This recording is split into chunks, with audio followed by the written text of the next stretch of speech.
Okay, so in Module 1 we talked about the science of ecology and what it involves. We discussed some of the ecological ABCs, which are factors that influence the distribution and abundance of species.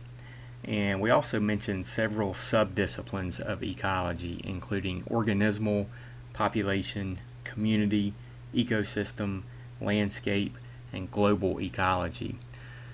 Well, three of those subdisciplines get most of the research attention and consequently funding, and they are sometimes referred to as the big three, and those are population, community, and ecosystem ecology.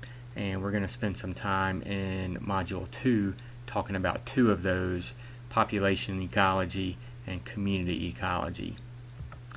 Let's start out with population ecology and begin by simply defining what a population is.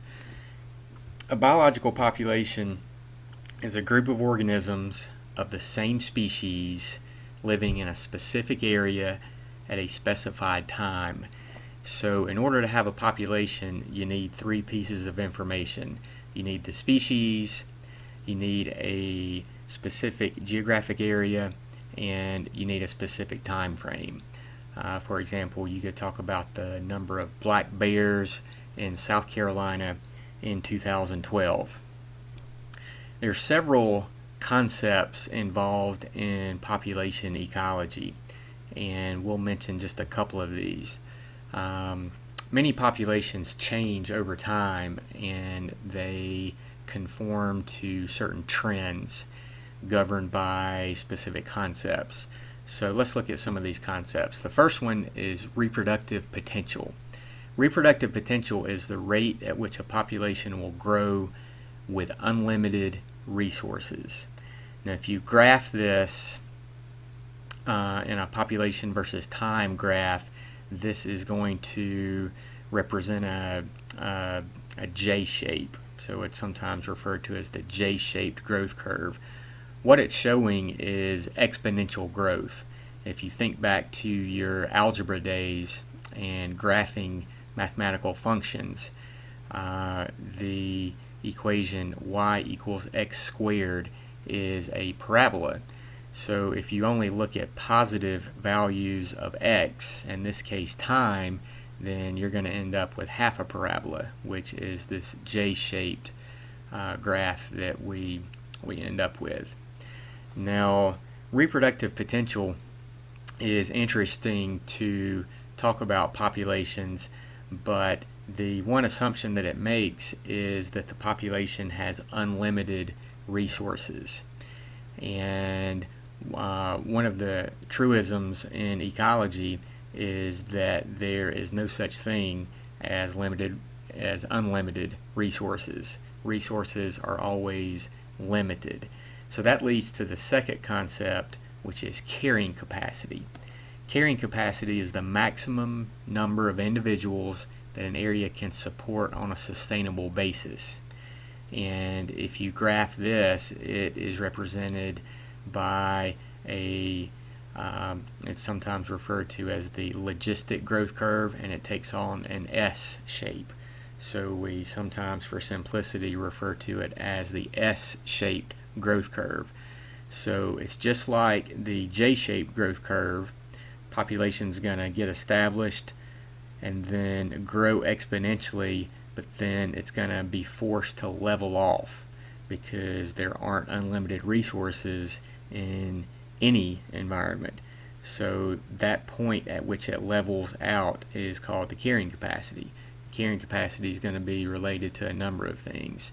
The amount of space available, food, water, any resource that is potentially limiting is going to determine carrying capacity. Now this graph here is a little bit idealized.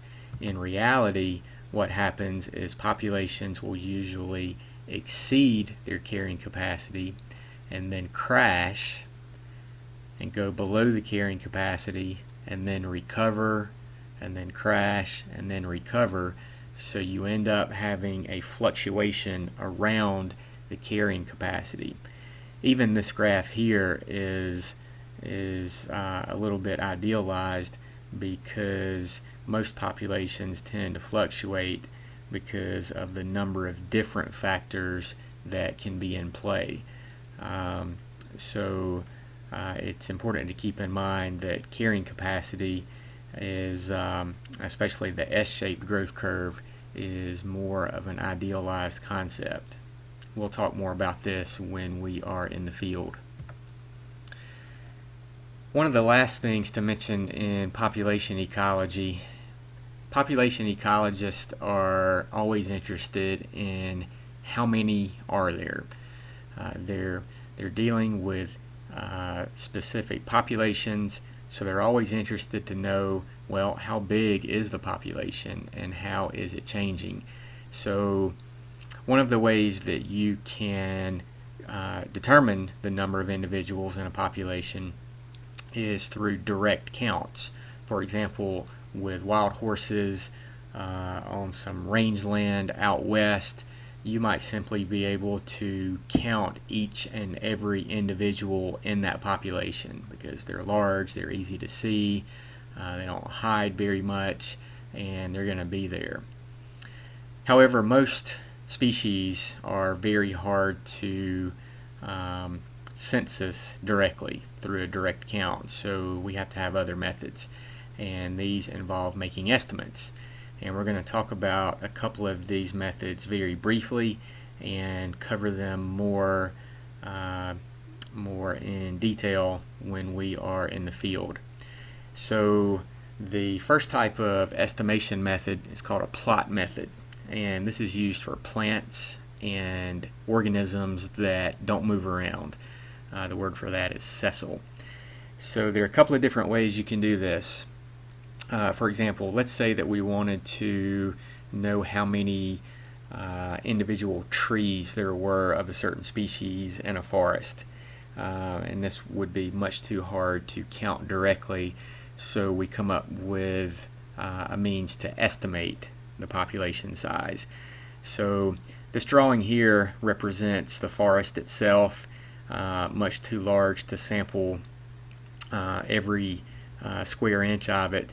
So you're going to set up quadrats, and generally what happens is you set up transects, which are lines in a specific direction, and then you set up quadrats, usually squares, sometimes circles of a specific area, and you sample a certain number of those and then extrapolate your data out to the whole population.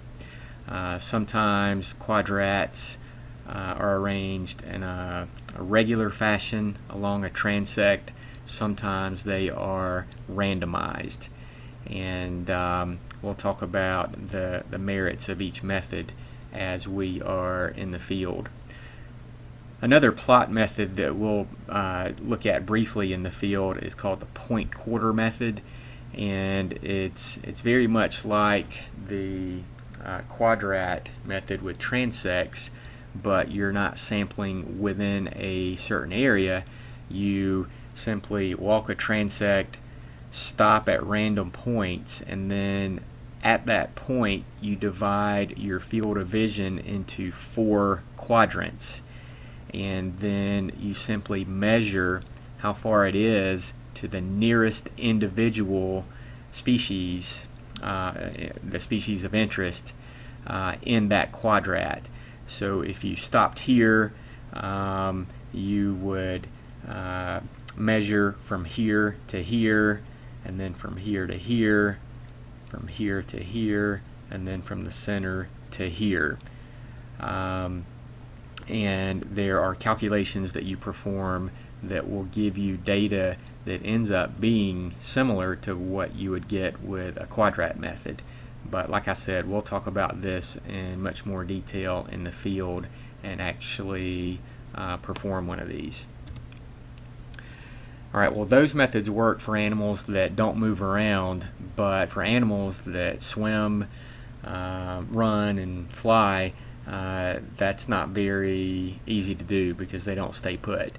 So one of the methods that we have for animals that move around are known as mark recapture methods. And one of the most common mark recapture methods is known as the Lincoln-Peterson index. We're going to do one of these in lab when we are on campus together, but let me go ahead and show you the equation here. It's a pretty simple process. You go out and you sample a prescribed area, you count those individuals, you mark them with some type of dye or paint, or sometimes birds are banded. It just has to be something that makes it apparent that that individual has been sampled beforehand. So that's your M.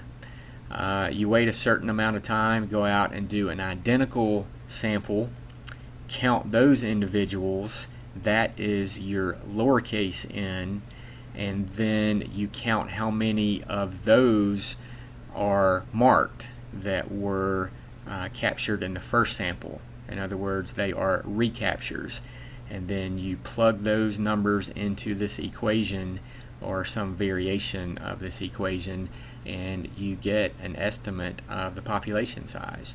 So we'll actually carry out one of these and talk about the advantages and disadvantages of those types of methods. One final method that's used to estimate population sizes is an index of abundance. And there are various types of indices of abundance.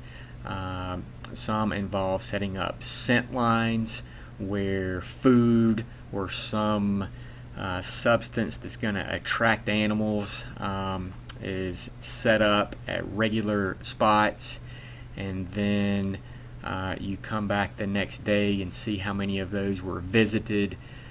Just to give you an example, one of the scent line methods for estimating populations of black bears makes use of Krispy Kreme donuts, and we'll talk more about this in the field in some of the details. You can also use camera trapping that takes pictures of animals as they pass in front of the camera, and then you can also do roadkill counts that can sort of give you some qualitative information as to whether or not populations are increasing or decreasing and things like that. Like I said, we'll talk about this in much more detail in the field. I just wanted you to have some exposure to it beforehand.